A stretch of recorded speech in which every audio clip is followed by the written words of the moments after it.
সমস্ত দর্শক বন্ধুদের নমস্কার জানাই, তার সাথে নতুন বছরের শুভেচ্ছা জানাচ্ছি। আজকে একটি বিশেষ আলোচনা নিয়ে আপনাদের সামনে উপস্থিত হয়েছে, সেটা হচ্ছে মঙ্গলের নক্ষত্র পরিবর্তন। 12ই জানুয়ারি পর্যন্ত মঙ্গল পুষ্যা নক্ষত্রে থাকছে এবং 13ই জানুয়ারি মঙ্গল অবস্থান করবে দেবগুরু বৃহস্পতির নক্ষত্র পুনর্বসু নক্ষত্রে। এবার মঙ্গল তো নীচ অবস্থায় রয়েছে, তার সাথে এবার বক্রী অবস্থায়। তো এই নীচ এবং বক্রী অবস্থায় থাকাকালীন মঙ্গল শনির নক্ষত্রে ছিল এতদিন, পুষ্যা নক্ষত্রে। এবার অবস্থান করবে দেবগুরু বৃহস্পতির নক্ষত্র পুনর্বসু নক্ষত্রে। তো মঙ্গলদেবের এই নক্ষত্র পরিবর্তনের কী প্রভাব পড়বে এই মকর রাশির উপর, এই বিষয়ে আজকে বিশেষ আলোচনা করব। তবে আলোচনাটি এগিয়ে নিয়ে যাওয়ার পূর্বে সমস্ত দর্শক বন্ধু যারা বহুদিন ধরে আমাদের অনুষ্ঠান দেখছেন, কৌতূহলবশত হয়তো আমাদের সাবস্ক্রাইবই করতে ভুলে গেছেন আমাদের এই অ্যাস্ট্রো এস এম বাংলা চ্যানেলকে, তো তাদের কাছে বিশেষ অনুরোধ করব চ্যানেলটি সাবস্ক্রাইব করার জন্য। যদি অনুষ্ঠানটি ভালো লাগে তাহলে লাইক, শেয়ার, কমেন্ট অবশ্যই করবেন। আমি আমার দর্শক বন্ধুদের কোনো রকম বিভ্রান্তের মধ্যে রাখতে চাই না। এটা গ্রহদের গোচরের অবস্থানের উপর আলোচনা করা হচ্ছে, কারো কোনো ব্যক্তিগত কুষ্টি ধরে আলোচনা নয়, যার জন্য এটা কারোর সাথে মিলতে পারে কিংবা নাও মিলতে পারে। তবে আগামী দিনে আমার বিশ্বাস এখান থেকে মকর রাশি কিছুটা হলেও উপলব্ধি করতে পারবে। মকর রাশির ক্ষেত্রে রাশির অধিপতি শনিদেবের নক্ষত্র পুষ্যা নক্ষত্রেই অবস্থান করছিল মঙ্গল। এবার নক্ষত্র পরিবর্তন হয়ে যাচ্ছে পুনর্বসু নক্ষত্রে এবং মঙ্গল এই সময় নীচ এবং বক্রী অবস্থায় রয়েছে। মঙ্গল যে সময় নক্ষত্রটা পরিবর্তন করবে সেই সময় কিন্তু মকর রাশির ক্ষেত্রে গ্রহদের অবস্থান এইরূপ থাকছে। রাশির অধিপতি শনি এবং ধনসম্পত্তির ঘরেরও কারক। মকর রাশির ক্ষেত্রে দ্বিতীয় ঘর কুম্ভ রাশি, এই কুম্ভ রাশিতে দ্বিতীয় ঘরে শনি অবস্থান করছে মার্গী অবস্থায়। আর কয়েকদিন পরে রাশি পরিবর্তন করবে এবং দেবগুরু বৃহস্পতির নক্ষত্র পূর্বা ভাদ্রপদে রয়েছে। মুভমেন্টটা সম্পূর্ণ এখন সামনের দিকে এবং এই ঘরে আবার শুক্রদেব অবস্থান করছে। 28শে জানুয়ারি পর্যন্ত শুক্র এই ঘরে অবস্থান করবে এবং শুক্র হচ্ছে মকর রাশির ক্ষেত্রে কারক গ্রহ, পঞ্চম ঘরের অধিপতি এবং কর্মের ঘরের অধিপতি। এই দুটি ঘরের অধিপতি শুক্র অবস্থান করছে, রাশির অধিপতি শনির সাথে জুতি করেছে। রাশির দ্বিতীয় ঘর যেটা মীন রাশি, এই ঘরে রাহু অবস্থান করছে। রাহু আবার অবস্থান করছে শনিদেবের নক্ষত্র উত্তরা ভাদ্রপদে এবং 17ই মার্চ রাহু কিন্তু নক্ষত্র পরিবর্তন করবে। আর রাশির পঞ্চম ঘর যেটা বৃষ রাশি, এই ঘরে দেবগুরু বৃহস্পতি অবস্থান করছে। দেবগুরু বৃহস্পতিও বক্রী অবস্থায় রয়েছে এবং অবস্থান করছে চন্দ্রদেবের নক্ষত্র রোহিণী নক্ষত্রে। আর ফেব্রুয়ারি মাসের 4 তারিখে আবার এই দেবগুরু বৃহস্পতি মার্গী হয়ে যাবে। রাশির সপ্তম ঘর, এই ঘরে মঙ্গল অবস্থান করছে এবং 13ই জানুয়ারি মঙ্গল অবস্থান করবে দেবগুরু বৃহস্পতির নক্ষত্র পুনর্বসু নক্ষত্রে এবং নীচ অবস্থায় রয়েছে, বক্রী অবস্থায় রয়েছে এবং 21 তারিখে আবার এই মঙ্গল আবার রাশি পরিবর্তন করে মিথুন রাশিতে চলে আসবে। তখন কিন্তু নীচ থাকবে না, বক্রী অবস্থায় থাকবে, কিন্তু নীচ অবস্থানটা থাকবে না। আর রাশি নক্ষত্রটা থাকছে তখনও পুনর্বসু নক্ষত্রই থাকবে। তো 21 তারিখে যখন আবার পরিবর্তন হবে, রাশি পরিবর্তন, তখন আবার অন্যরকম আলোচনা হবে। তো যাই হোক, রাশির নবম ঘর যেটা ভাগ্যের ঘর কন্যা রাশি, এই ঘরে অবস্থান করছে কেতু অবস্থান করছে সূর্যদেবের নক্ষত্র উত্তরা ফাল্গুনীতে এবং এই কেতুর উপর দেবগুরু বৃহস্পতি শুভ দৃষ্টি রাখছে।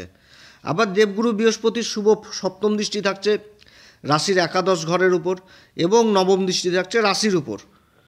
এই কেতু আবার জুলাই মাসের 20 তারিখে গিয়ে কিন্তু নক্ষত্র পরিবর্তন করবে, তখন আবার অবস্থান করবে সূর্যদেবের নক্ষত্র থেকে বেরিয়ে শুক্রদেবের নক্ষত্রে চলে আসবে, পূর্বা ফাল্গুনীতে চলে আসবে। আর মকর রাশির ক্ষেত্রে বুধ হচ্ছে কারক গ্রহ, ভাগ্যের ঘরের অধিপতি। 24 তারিখ পর্যন্ত বুধ অবস্থান করবে ধনু রাশিতে, যেটা হচ্ছে দ্বাদশ ঘর। এবং মঙ্গল যখন আবার নক্ষত্র পরিবর্তন করবে তখন আবার এই বুধ 14ই জানুয়ারি থেকে 21শে জানুয়ারি পর্যন্ত অবস্থান করবে হচ্ছে পূর্বাষাঢ়া নক্ষত্র, যার অধিপতি কিন্তু শুক্র। আর বুধ 24শে জানুয়ারি পর্যন্ত এই ধনুরাশিতে অবস্থান করছে, তারপরে আবার রাশি পরিবর্তন করবে। আর এর মাঝখানে আবার সূর্যর রাশি পরিবর্তন হয়ে যাবে 14 তারিখে। সূর্য 14 তারিখে রাশি পরিবর্তন করে চলে আসবে রাশির উপরে, এই মকর রাশিতে। তখন তো হয়ে গেল মকর সংক্রান্তি, আর সে সময় থাকবে হচ্ছে উত্তরা সারা নক্ষত্রের দ্বিতীয় চরণে কিন্তু এই সূর্য থাকবে। তো এইরূপ হচ্ছে গ্রহদের অবস্থান যখন মঙ্গল বক্রী অবস্থায় নীচ অবস্থায় দেবগুরু বৃহস্পতির নক্ষত্র পুনর্বসু নক্ষত্র অবস্থান করবে। মঙ্গল অবস্থান করছে দেবগুরু বৃহস্পতির নক্ষত্র পুনর্বসু নক্ষত্রে, তার সাথে দেবগুরু বৃহস্পতি পঞ্চম ঘরে অবস্থান করছে বক্রী অবস্থায় চন্দ্রদেবের নক্ষত্র রোহিণীতে, এবং 14 তারিখে যখন সূর্য আবার রাশির উপর অবস্থান করবে, সেই সূর্যের উপর আবার দেবগুরু বৃহস্পতির দৃষ্টি থাকবে, মঙ্গলের দৃষ্টি থাকবে, কেতুরও দৃষ্টি থাকবে। অর্থাৎ এই সময়কালে মকর রাশি কিন্তু প্রচণ্ড অ্যাক্টিভ হয়ে যাবে। যখন কোনো পাপ গ্রহ বক্রী হয়ে যায় তখন কী হয়, বক্রী হয়ে যায় মানে তো চেষ্টা বলে বৃদ্ধি পেয়ে যায়। তো এবার পাপ গ্রহ বক্রী হচ্ছে, তাহলে তার পাপ প্রভাবগুলো যথেষ্ট বৃদ্ধি পাবে। এবার শনি যখন বক্রী হয় তখন শনি তো একটি পাপ গ্রহ, তো পাপ প্রভাবগুলো বৃদ্ধি পাবে। তো শনি আবার একটি রাশিতে আবার দীর্ঘদিন পর্যন্ত থাকে, তো স্লো গ্রহ প্রচণ্ড ধীর গতিতে চলে। তাহলে শনি যখন বক্রী হয়ে যায় তো শনির তো পাপ প্রভাব বৃদ্ধি পাবে, আবার কর্মক্ষেত্রেও বাধা তৈরি করবে। কর্মক্ষেত্রে একটা ধীর গতি চলে আসবে, ক্লান্তিবোধ চলে আসবে, অলসতা চলে আসবে, কাজ করার ইচ্ছা থাকবে না, বা একই কাজ বারবার করে করতে হবে। এটা হচ্ছে শনির ক্ষেত্রে। কিন্তু আবার যখন মঙ্গল বক্রী হয়ে যায় তখন কি হচ্ছে, মঙ্গল হচ্ছে কিসের কারক, ঊর্জার কারক, সাহসের কারক, অধৈর্যের কারক, মেরে যাওয়া, তেরে যাওয়া, একটুতেই রেগে যাওয়া, চঞ্চলতা জিনিস চলে আসা। তাহলে এবার মঙ্গল বক্রী হয়ে যাচ্ছে, তাহলে মঙ্গল বক্রী হয়ে কী হচ্ছে, পাপ প্রভাবটা বেড়ে গেল। তাহলে এইগুলো দিকে যথেষ্ট বৃদ্ধি পেয়ে যাওয়া, যে একটুতেই রেগে যাওয়া, একটুতেই অধৈর্য হয়ে যাওয়া, তারপরে আবার নীচ হয়ে গেছে, তো এগুলো কিন্তু যথেষ্ট বেড়ে যাওয়া। তবে যখন গ্রহ বক্রী হয়ে যায় আর যদি সেটা উচ্চ ঘর হয়ে যায় তখন কিন্তু তার প্রভাবটা অন্যরকম হয়ে যাবে। হ্যাঁ, এই জিনিসটা কিন্তু আবার অন্যরকম তার রেজাল্ট দেবে। এবার দেবগুরু বৃহস্পতি বক্রী, তা আবার কি পঞ্চম ঘরে, তো দেবগুরু বৃহস্পতির কোন প্রভাবটা বৃদ্ধি পাবে? দেবগুরু বৃহস্পতি হচ্ছে তো শুভ গ্রহ, যার জন্য পাপী গ্রহদের পাপ প্রভাবটা বৃদ্ধি পায়, শুভ গ্রহদের শুভ প্রভাবটা বৃদ্ধি পেয়ে যায়। তাহলে দেবগুরু বৃহস্পতি কিসের কারক? জ্ঞানের ভাণ্ডার, শিক্ষার কারক, মায়া মমতার কারক, পরোপকারিতার কারক, আধ্যাত্মিক শক্তির কারক, আদর্শবাদী নীতি, দার্শনিক চিন্তাভাবনা, এগুলো তো সব দেবগুরু বৃহস্পতি। ধনসম্পত্তির কারক, মাঙ্গলিক কার্যের কারক, ধর্মের কারক, ঈশ্বরীয় শক্তির কারক। এবং এই যে পঞ্চম ঘর, এই পঞ্চম ঘরটা কি? পঞ্চম ঘরটা হচ্ছে বিষ রাশি।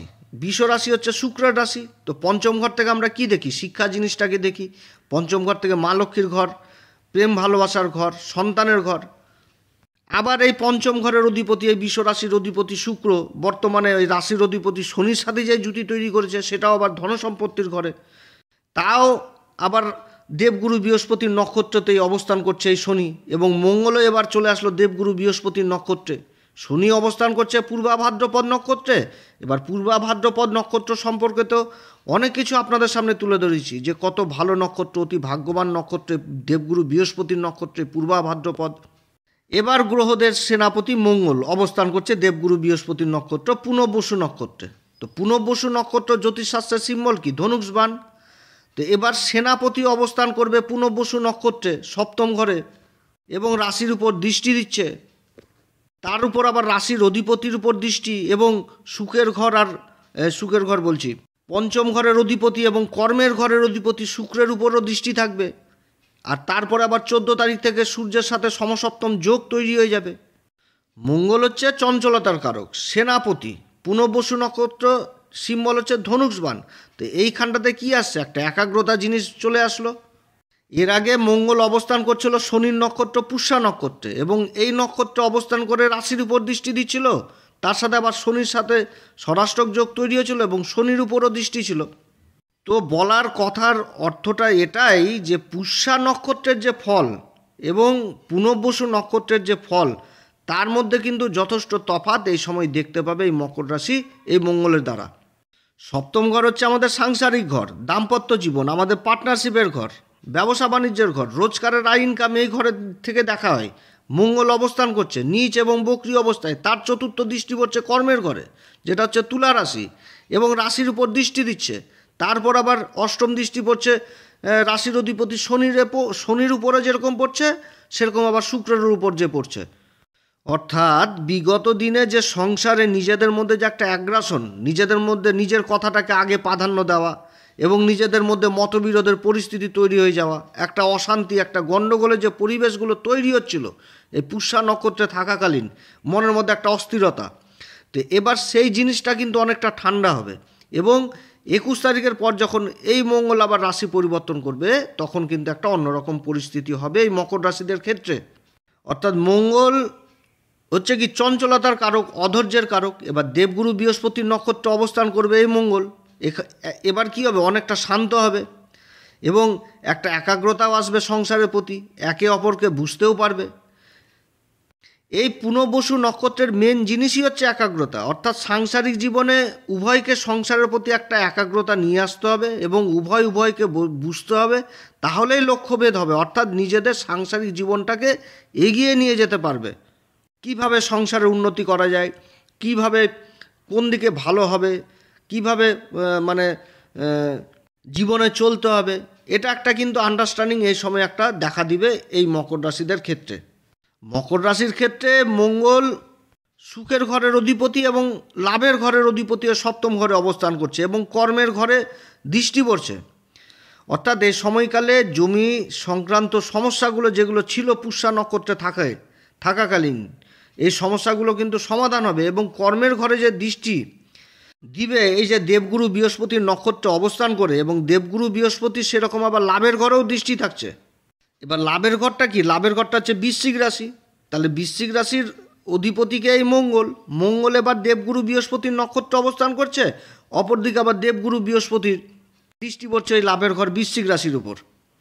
আবার মঙ্গল কি সুখের ঘরের অধিপতি, এবার কর্মের ঘরে যে দৃষ্টিটা দিচ্ছে, তাহলে কর্মের ঘরের অধিপতি শুক্র আবার শনির সাথে জুতি তৈরি করেছে, মঙ্গলের দৃষ্টি সেখানটাতেও পড়ছে দেবগুরু বৃহস্পতির নক্ষত্রে অবস্থান করে।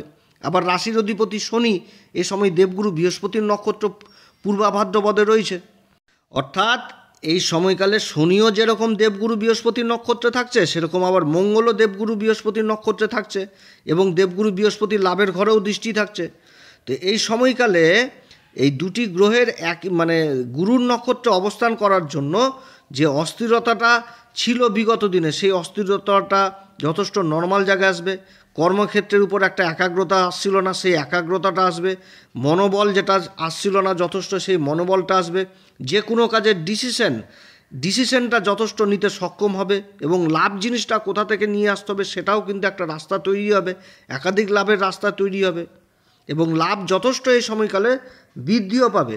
এবং 21 তারিখের পর যখন মঙ্গল আবার রাশি পরিবর্তন করবে, তখন কিন্তু শনির সাথে যে যোগ ছিল একটা ষড়াষ্টক যোগ, সেই যোগটা কিন্তু ভেঙে যাচ্ছে, কিন্তু আবার মঙ্গলের দৃষ্টি সেই সময় কিন্তু রাশির উপর থাকবে এবং সেই সময় কিন্তু অন্যরকম রেজাল্ট হবে। তো যাই হোক, সেই সময় যখন মঙ্গল রাশি পরিবর্তন করবে তখন সেই ব্যাপারগুলো আবার আলোচনা করব।